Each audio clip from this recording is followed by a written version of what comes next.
Party ఫిరాయింపులపై ఉన్న శ్రద్ధ 6 గ్యారెంటీల అమలుపై లేదని బీజేపీ రాష్ట్ర అధ్యక్షులు కిషన్ రెడ్డి ఆరోపించారు.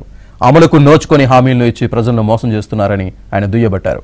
బీఆర్ఎస్ పార్టీ తెలంగాణలో కనుమరుగయ్యే పరిస్థితి ఉందని అన్నారు. బీజేపీ ఆవిర్భావ వేడుకలను పార్టీ కార్యాలయంలో నిర్వహించారు. ఈ సందర్భంగా ఆయన కాంగ్రెస్ ప్రభుత్వంపై తీవ్ర విమర్శలు చేశారు.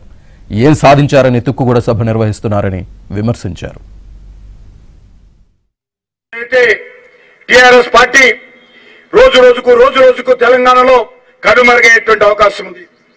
కాంగ్రెస్ పార్టీగా పెరిగే అవకాశం లేదు. కాంగ్రెస్ పార్టీలో ఏదైతే ప్రజలకు హామీ ఇచ్చారో హామీలు అమలు చేసే పరిస్థితి లేదు. గ్యారెంటీల గురించి గాలికి వదిలేశారు. గ్యారెంటీ మాటలతో కాంగ్రెస్ పార్టీ ప్రభుత్వం నడుస్తా ఉంది. మరి తగుదు నమ్మాని నిన్న కాంగ్రెస్ పార్టీ మరి కొన్ని హామీలు ఇచ్చి ఈరోజు తుగ్గూడలో ఏదో బహిరంగ సభ ప్రకటిస్తారట. నేను అడుగుతా ఉన్నాను కాంగ్రెస్ పార్టీని, రాహుల్ గాంధీని, ఓ రాహుల్ గాంధీ, గత అసెంబ్లీ ఎన్నికల్లో తెలంగాణ ప్రజలకు తిరిగి 6 గ్యారెంటీల పేరుతో హామీలు ఇచ్చావు కదా, 100 రోజులు అమలు చేస్తా ఉన్నావు కదా. ఈరోజు ఏ ముఖం పెట్టుకొని తెలంగాణ గడ్డ మీదకి వస్తున్నాడో రాహుల్ గాంధీ చెప్పాలి.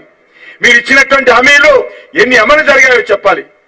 హామీలు మాత్రం అమలు జరగలేదు కానీ హామీల గురించి పెద్ద పెద్ద ప్రకటనలు చేస్తా ఉన్నారు, పెద్ద పెద్ద సభలు పెడతా ఉన్నారు, ప్రచారం మాత్రం చేస్తా ఉన్నారు.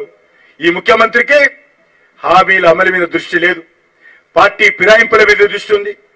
ఏ రకంగా పార్టీని ఫిరాయింపు చేసుకోవాలి, ఏ రకంగా మరి ఫిరాయింపుల చట్టాన్ని వైలేట్ చేయాలి, దాని మీద దృష్టి ఉంది తప్ప రేవంత్ రెడ్డికి గత శాసనసభ ఎన్నికల్లో ప్రజలు మీ గ్యారెంటీలను నమ్మి మీకు ఓట్లేసి నిన్ను ముఖ్యమంత్రి చేస్తే ఆ ముఖ్యమంత్రి బాధ్యత ఈ రేవంత్ రెడ్డి గారు నిర్వర్తించడం లేదు.